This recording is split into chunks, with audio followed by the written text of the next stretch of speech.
బల్లమే పెట్టుకో.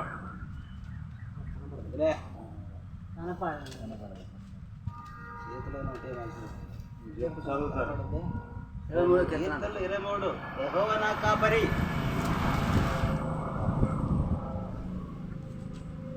యెహోవా నా కాపరి, నాకు లేమి కలుగదు. పచ్చిక గల చోట్లను ఆయన నన్ను పరుండజేయుచున్నాడు. శాంతికరమైన జలముల యొద్ద నన్ను నడిపించుచున్నాడు. నా ప్రాణమును ఆయన సేవిస్తున్నాడు. తన నామమును బట్టి నీతి మార్గములలో నన్ను నడిపించుచున్నాడు. గాఢాంధకారపు లోయలో నేను సంచరించినను ఏ అపాయములకు భయపడను. నీవు నాకు తోడయ్యుందువు. నీ ఇరుకరలు నీ దండమును నన్ను ఆదరించు. నా శత్రువులు ఎదుట నీవు నాకు భోజనము సిద్ధపరచుదువు. నూనెతో నా తల అంటి ఉన్నావు. నా కింద నీటి పొందుచున్నాను. నేను బ్రతుకు దినములన్నీ కృపాక్షేమములే నా వెంట వచ్చును. చిరకాలము యెహోవా మందిరములో నేను నివాసం చేసేదను. ఆమేన్. ఆమేన్. హల్లెలూయా. దావీదు గారు దేవుని గురించి మరి తెలుసుకున్న అనుభవాన్ని దేవుడు మనతో మాట్లాడుతుంది ఆయన ద్వారా. యెహోవా నా కాపరి, నాకు లేమి కలదు అన్నాడు. ఆయన దేవుడు మనకి కాపరి. ఆ కాపరి ఉండడం మనకి ఏమన్నా లేమి కలిగిద్దా, తక్కువైద్దా? ఏమి తక్కువ కాదని ఆయన మాట్లాడుతున్నాడు. పచ్చిక గల చోట్ల ఆయన నన్ను పరుండం చేస్తున్నాడు అన్నాడు. పచ్చిక గల చోట్ల అంటే సమృద్ధిగా మనం దీవించేవాడు, లేమని లేకుండా మనల్ని ఆ రీతిగా పోషించే దేవుడని ఆ రీతిగా అక్కడ మాట్లాడుతున్న మాట్లాడుతున్నారు. శాంతికరమైన జనం యొక్క నన్ను నడిపిస్తున్నాడు. శాంతికరమైన జనం యొక్క నా ప్రాణములకు ఆయన సేద తీస్తున్నాడు. మన ప్రాణానికి ఆయన సేద తీస్తున్నాడంట. అరుస్తున్న వారికి మరి అతిగా శ్రద్ధ తీర్చేవాడు. తన నామను బట్టి నీతి మార్గంలో నన్ను నడిపిస్తున్నాడు. తన నామను బట్టి మనం ఎక్కడ నడుస్తున్నాం? నీతి మార్గం నడుస్తున్నామంట. ఎవరి నామను బట్టి? యేసుక్రీస్తు నామంలో నమ్ముకున్న వారంతా కూడా ఎక్కడున్నారో నీతి మార్గంలో ఉన్నారు. నీతిని అనుసరించిపోతున్నాము అన్నమాట అందరం కూడా. మరి గాఢాంధకారపు లోయలో సంచరిస్తున్నాను, అపాయమునకు భయపడినాను. గాఢాంధకారపు లోయల్లో నేను సంచరిస్తున్నాను, ఏ అపాయమునకు భయపడినాడు. అంత ధైర్యం ఎందుకు వచ్చింది ఆయనకి? దావీదుకి అంత ధైర్యం ఎందుకు వచ్చింది? ఆయన్ని కాపరిగా చేసుకున్నాడు కాబట్టి, దేవుడు నాకు కాపరి ఉన్నాడు కాబట్టి, ఆయన నాకు తోడుగా ఉన్నాడు కాబట్టి, నేను వెళ్ళే ప్రతి మార్గంలో ఆయన నాకు ముందు నడుస్తాడు, ఇరుక బాగానే ఉంటాడు కాబట్టి ఆయన నాకుండగా నాకు భయం ఏమిటి? హల్లెలూయా, హల్లెలూయా.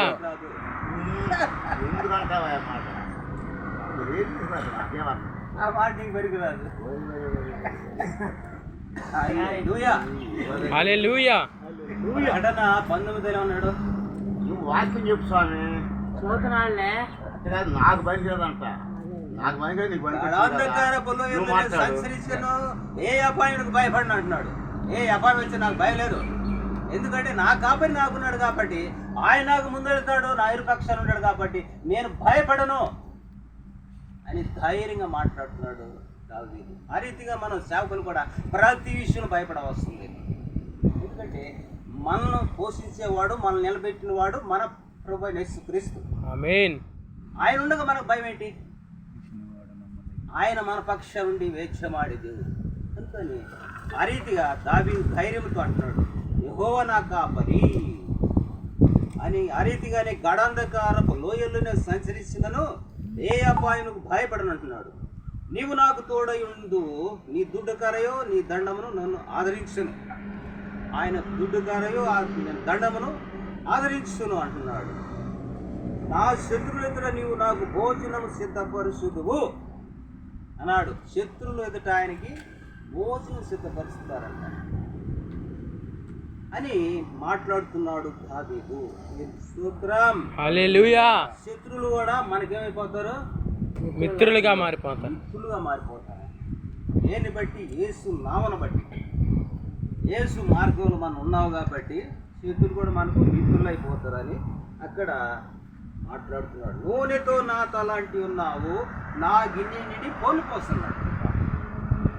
నూనెతో నా తల అంటి ఉన్నావు, నా గిన్నె నిండి పొర్లిపోతుంది అన్నాడు. సమృద్ధి అంటే ఒకప్పుడు లేమిలో ఉన్నాడు ఆయన, గొర్రెలు కాసుకుంటున్నాడు. సాముయేలుపై ఎప్పుడైతే తైలాభిషేకం చేశాడో చరిత్ర మారిపోయింది.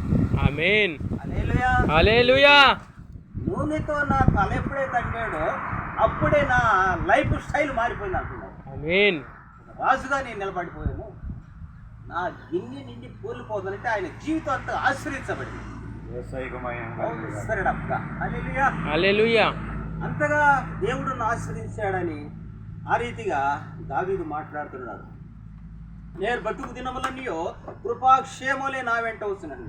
ఆయన బ్రతుకు దినములన్నయో ఏమొస్తాయంట? కృపాక్షేమములే. ఆయన కృప కంటే మించింది ఏది లేదు. ఆమేన్. ప్రతి మనిషికి ఆయన కృప కావాలి. ఆయన కృప ఉంటే ఇక మనకి లేమనంటూ ఉండదు అంటున్నాడు. మరి ఆయన కృప పొందుకొని మనం ముందుకు సాగిపోవాలని దేవుడు ఈరోజు ఈ వాక్యం ద్వారా మనం బలపరుస్తున్నాడు. చిరకాలము నేను యెహోవా మందిరములో నివాసం. చేస్తున్నాను.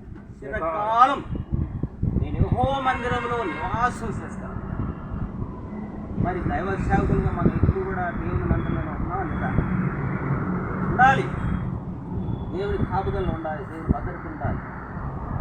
దేవుని సన్నిధిలో ఉంటే మనకి వచ్చింది నిత్య సంతోషం, సంతోషం, సమాధానం వచ్చింది. మన జీవితాలు ఎదిరించబడతాయి.